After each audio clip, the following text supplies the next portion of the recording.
really my great pleasure to kick off this launch event of the Cities Report. We'll have a political event tomorrow. There are copies of the report there. Please feel free to pick one up. There should be one for everyone.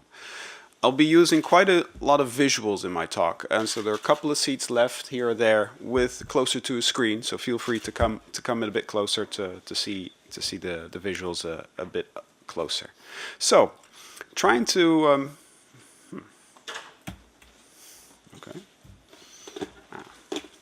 trying to move my PowerPoint forward. So, what are we trying to do with this report?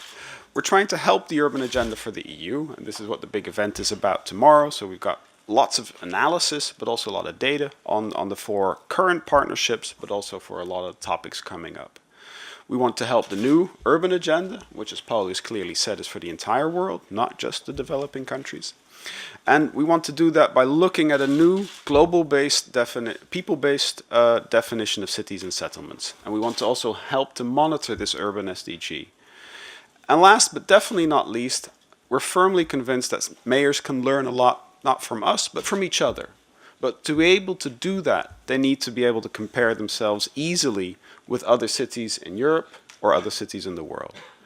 And so, before I jump into the report, I want to start with a small story, just to kind of illustrate the problem, because a lot of people think, oh gosh, I don't want to think about a definition of cities, that sounds dreadfully boring.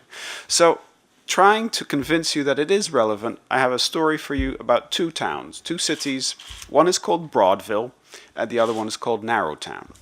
And Broadville, the mayor, Brad, is responsible for a large chunk of land. You've got the city in the middle. Here, you've got some suburbs, you've got some rural areas, and you have some outlying towns. So he thinks he's a mayor of a big city. And then you've got Nancy. Nancy is the mayor of Narrowtown. Narrowtown is actually the same place, but her boundary is much tighter. She's only responsible for the city center, even only a part of the city center. So she thinks she's a mayor of a very small city.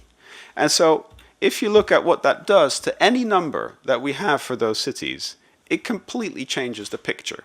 Brad thinks he's responsible for a city of more than 500,000. Nancy thinks she's only responsible for 150,000 people. But if we use the harmonized definition, they would realize that their cities are the same. If they would visit each other, which obviously not all mayors can do, they would see that their cities are the same. But the density is different, the air pollution is different, access to public transport, all these things that we want to measure with the Sustainable Development Goals will be completely different. Even population change. Nancy thinks her city is declining because people are moving out of the city center. Brad thinks his city's growing because the towns and the rural areas are capturing population. But the city, using a harmonized definition, hasn't changed in population. So I think it's absolutely essential to really understand that. If we look what a harmonized definition does, here we have the degree of urbanization compared to the data from the World Urbanization Prospects. Quick summary, for Europe, it doesn't look very different. We're thinking about 72% of the population live in urban areas, and the World Urbanization Prospects is roughly in agreement. But some countries are very, very different. Belgium, the country we're in today, according to the World Urbanization Prospect, is 98% urban. We only put it at something 80%. Now, this is the story for Europe. This is a settled definition. Let's take a look at the global picture. You've all heard the numbers. The world is urbanizing rapidly. 50% lives in cities. Where does that number come from?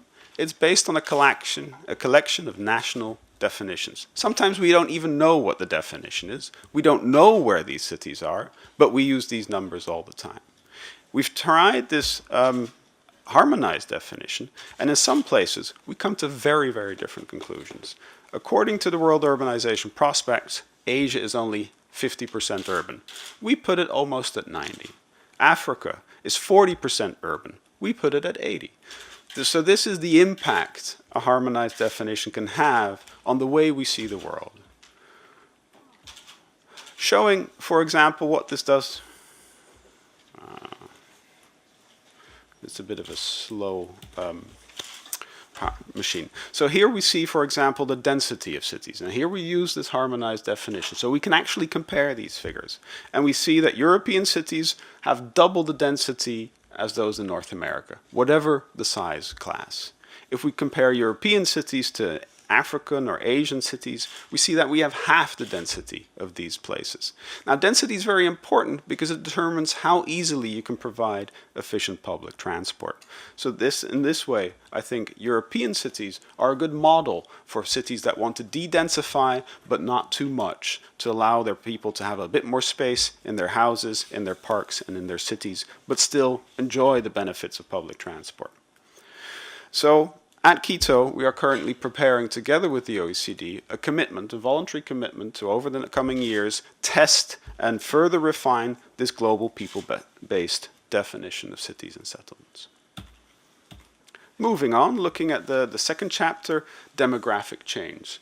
Now, usually the story about cities is all about growth, urbanization, rapid urbanization, but not all cities grow. If you look on the left-hand side of the slide, you can see quite a few cities that are actually shrinking. Some of them have lost more than 10% of their population over the last decade. If we add the commuting zones, the suburbs around the city, the story changes. For example, Thessaloniki, the city, lost a lot of population, 10%, but if you add the suburbs to it, it actually gained population. So you see a system of decentralization. But nevertheless, still quite a few places, also in Latvia and Lithuania, lost population, even if you add the suburbs to their city. Now, here's a little animation for you. We struggle to put all this information on simple graphs. And so here we have a very simple graph. It shows you that the population in Europe grew by about 4% over the last decade. But it's pretty boring. So we want to add some more information. Here you see the countries. Lithuania, Latvia lost a lot of their population, whereas Luxembourg and Cyprus grew very rapidly. Make it more interesting. We add the non-metros. And in most cases, the non-metro regions grew more slowly or shrunk more rapidly. Now let's take a look at the capitals. Now it becomes interesting. Almost all the capitals grew faster than their country, grew faster than the EU. And so they are gaining population relative to other places, relative to the country they're in. And now you can add all the other cities there. It's a bit of a complicated graph, but once you get used to it, you can see a lot of information there. For example, in Germany, Munich gained more than 10% in population, but here a group of Eastern German cities lost more than 10% of population. So within the same country, you can have very different dynamics, and this is true of many places. This, for example, is using the same template, looking at the share of foreign-born population in the different metro regions. Luxembourg is off the chart. More than 40% is born in a different country. And then Romania and Bulgaria are the other extremes, where even in the capital metro regions, very few people are born abroad. But typically, you can see that the capital has a much higher share of people born abroad. It shows this concentration of migrants in the cities and then typically in the large capital cities. So population growth in cities is faster than the average, but it has slowed down. In the 60s and 70s, we saw a massive shift towards cities, and right now it's only growing a little bit faster than average. Also in the 2000s, we saw more cities starting to grow again. In the 90s, a lot of cities, 40% of cities lost population, but now they've started to grow again. The people who live in cities also have a different profile. Large cities in particular attract a lot of working age population looking for a job or education. While people who have retired often move out of these cities to lower cost locations. And for capital cities, it's the most extreme.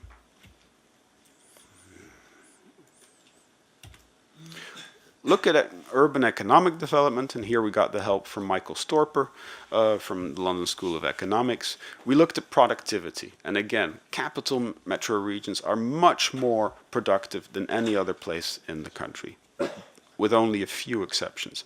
Metro regions in generally are much more productive, but sometimes the differences are really quite staggering. Productivity, for example, of Bucharest is double the national average. Also, Bratislava has a very high level of productivity. Now, why are cities more productive? There are a couple of different reasons, typically summarized by sharing, learning, and matching. One of the things that you can look at is the amount of education and innovation happening in a place. Cities definitely have a higher share of tertiary education. They have more patenting going on, so you see a lot of innovation concentrated in there, and it spills over to neighboring firms. Also, high growth firms are much more concentrated in cities than elsewhere, and again, typically in the capital. All this productivity also attracts more people to look for a job, so their employment rates are higher, and typically cities are better connected to the internet and also have better accessibility to the global markets. But there is a concern. If we look at cities by income level, we see a strange pattern, which we can call the middle income trap. Very high income cities grow very rapidly. The low ones are catching up, but the medium income are growing not as quickly as the rest. So here you can see this U curve, you can see it here as well. And in terms of employment, we see a massive shift towards these high and very high income metro regions. Since 2000, metro regions added 9 million jobs to Europe. All the other regions together lost a little bit of employment. So all the new jobs being created are happening in cities. And I think our policy needs to consider that in the way we operate it and design it. And this middle income trap means that cities who are not extremely affluent, but not extremely poor, are caught in between. They're not productive enough to break into the high income, but they're feeling increasing competition from the growing low income cities. So there, they really need to change their strategy to really break through. Looking at social issues, we have a Europe 2020 strategy, the targets you are all familiar with. I just wanted to show you how cities are doing on this. And this is a little animation. We look at all the cities in Europe per country. And we can see, for example, that back in 2000, Swedish cities, Finnish, Dutch cities had all reached those targets. And now you can see how it changes over time. Initially, the crisis really had an impact, but in the last years, things have been growing. Rural areas have been catching up, making more progress over that time, but cities still are much closer to those targets than other areas.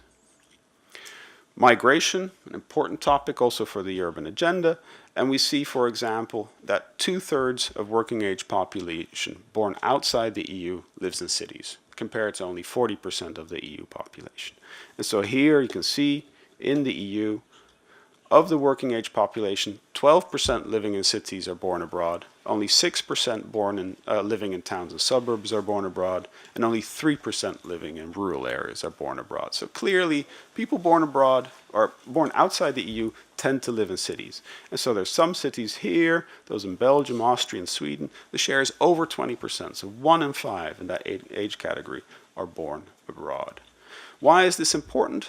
Because the population born outside the EU struggles to get into the labor market. Their employment rate, on average, is about 10 percentage points lower than that of the country they're born in. There is also good news on this front. People born in a different EU country have a higher employment rate than the people born in the same country. So, might be reasons to celebrate the mobility within the EU. But not everybody agrees, unfortunately. The last thing I wanted to mention under social issues is housing. People living in cities typically have to pay more for their house or their flat, whether they buy it or rent it. It tends to be smaller and more people crowd into it. So housing is really very atypical in cities. And here we asked people if it's easy to find good housing at a reasonable price. And so, for example, in Greater Paris, very few people agreed that that was easy. No surprise there, but in Marseille, 30% of the population thought that was easy. In Finland, the difference is even bigger. In Helsinki, less than 10% thought it was easy. In Oulu, more than 75% thought it was easy to find a good house at a reasonable price. So it demonstrates that housing markets are local. It's not a national issue, but especially in the capitals, which you can see here in red, they typically have the tightest housing markets and the most people struggling to find a reasonably priced dwelling. So I think this also disincentivizes people moving to a city. I mean, if it's too expensive, they can't afford there, they'll move further out and maybe commute longer distances to get to that same job market. Which brings us to mobility. If we look at car use, how many people use cars in a city? In Lefkosia and Cyprus, 75% say, I use the car for my trips. In Paris, it's less than 10%. So the difference between 10% and 75% is quite massive. And here, capitals tend to be less popular places to use the car. Maybe because it's easier to use public transport, or walk or cycle. So you can see big differences, and cities can clearly influence these shares through their policies. Public transport, no surprise, in Cyprus everybody takes the car, so public transport is not particularly popular. But for example, in Paris, 70% say public transport is my main mode of transport. And you see a lot of cities doing quite well, with more than 50% saying that that's their main mode. If you look at walking, big differences again, ranging from 10 to 50%. And looking at cycling, this is a bit of a tricky one. I cycled here on my bike. I didn't see that many other cyclists. So you can look at this graph in two ways. You can say, well, in most cities, people don't cycle. Or you can say, there's a lot of potential for growth for cycling in many cities. With e-bikes, who knows, it may happen. But for example, Groningen, Copenhagen, or Amsterdam all have over half of their population saying that they cycle a lot. And these aren't such small cities. We have a target to reduce road fatalities by 50% by 2020. And that is the equivalent of 3 inhabitants per 100,000, 3 fatalities per 100,000 inhabitants. All the cities in green on the map have already reached that target in 2013-14. The cities in purple are very far removed from that target. They have a fatality rate that is 3 times higher than where we want to be as a union in a couple of years' time. So there, a lot of progress could be made. And if we reach that target, it would save 15,000 lives a year. So it's an important target. So cities are very atypical. Low carbon mobility is much more popular there because destinations are close by. But the share of walking and cycling, and also public transport, depends on a lot of the local policies. Is it safe? Is it convenient? Is public transport faster than taking the car? Is it cheap? Is it frequent? And of course, how do we encourage people to consider other modes? You can't just make one mode more attractive and not address, say, the externalities of car driving, like air pollution, like congestion, all the time we lose sitting in traffic. So cities have increasingly been looking at things like charging more for parking in city centers, and some have even come up with congestion charging. This is always extremely controversial before they implement it, but after a congestion toll has been improved, the majority of the population supports the policy and doesn't want it removed. And so on traffic safety, as I mentioned, we can do a lot more. The last thing to mention here is for climate change. If we look at emissions, greenhouse gas emissions from transport, they've only declined very slightly. If we want to reach our ambitious targets, we may also need to reduce the amount of car use that we have currently. And quite a few cities in Europe have already succeeded in doing so over time. So some good practices there. Looking at resource efficiency, the Urban Sustainable Development Goal encourages us to look at land use changes versus population changes. And as we can see on the map on the right, in the green cities, in those cities, population grew faster than land use. So they're actually becoming even more efficient than they already are. They're densifying in a certain way. Cities that lost population typically also used more land use per capita. No surprise, because it's hard to tear down buildings faster than people leaving your city. But the one on the left is also interesting. It looks at how much land do we use per capita in those cities. And typically, in large cities, Mediterranean cities, it's very low. So we don't necessarily have to insist that they have to become even more dense, even more efficient. Even a slight de-densification would still make these places extremely resource efficient and easy to provide public transport in. The striking thing is when you compare cities to rural areas. If you look at the amount of land use per capita in cities, it's for a quarter of what is used in rural areas. If you look at the local roads, the length of roads per capita is a tenth of that in rural areas, which has big implications for the amount of investment needed in road infrastructure, maintenance, and utility lines. So cities overall are much more efficient from that point of view. But of course, how this changes over time depends, and not only on local policies, but also on national policies. Which gets me to climate change and the urban environment. We have air quality directives in Europe, and unfortunately many cities fail to meet those requirements. They are there, set in place to protect our health and of those of our other residents. And so more action is still needed to bring those measurements in line with the directive. Unfortunately, Brussels, the city I live in, also frequently breaches the ozone or the particulate matter thresholds. But that can't be done just at the city level. What the city level does matter, but sometimes pollution comes in across borders.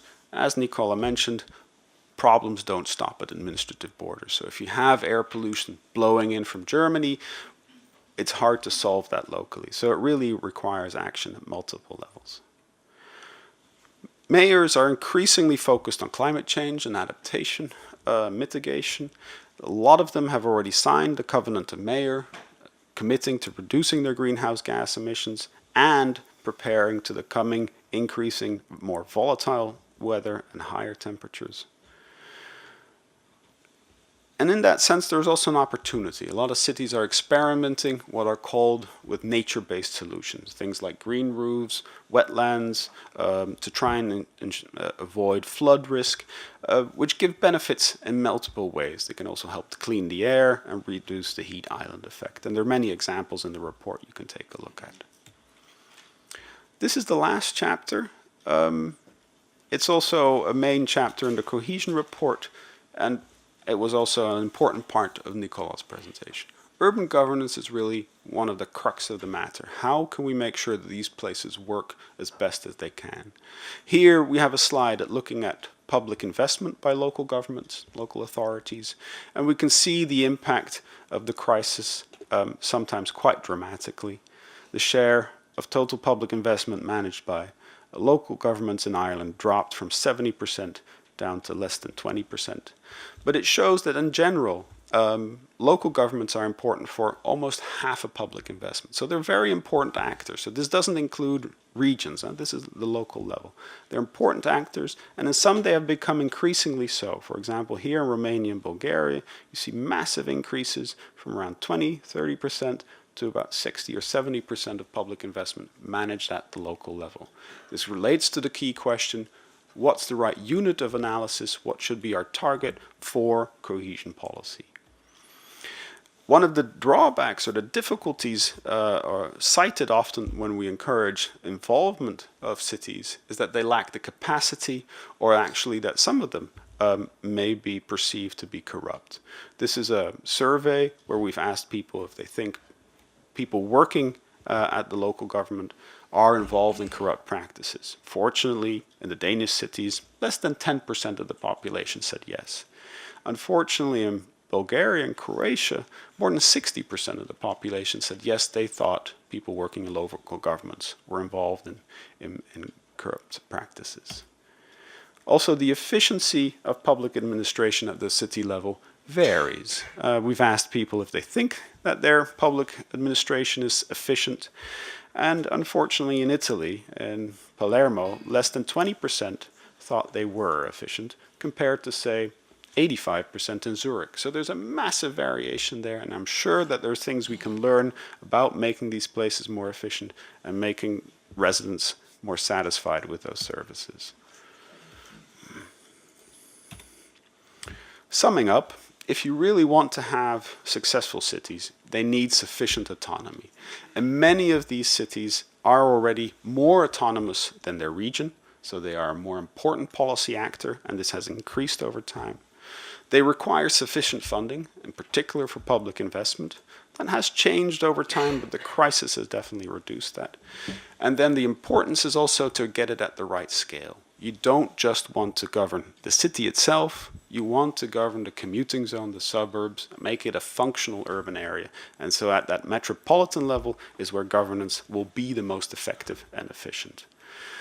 So one of the main concerns about governance, nevertheless, not just at the urban level, also at the national level, is the problems of corruption and inefficiency that continue to plague several cities in Europe.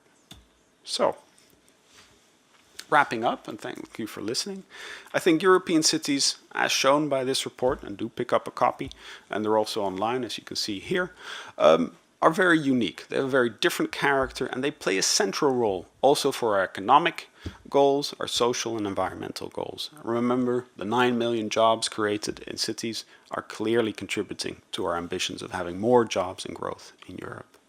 They have a lot of benefits, but they need to do more to improve their performance.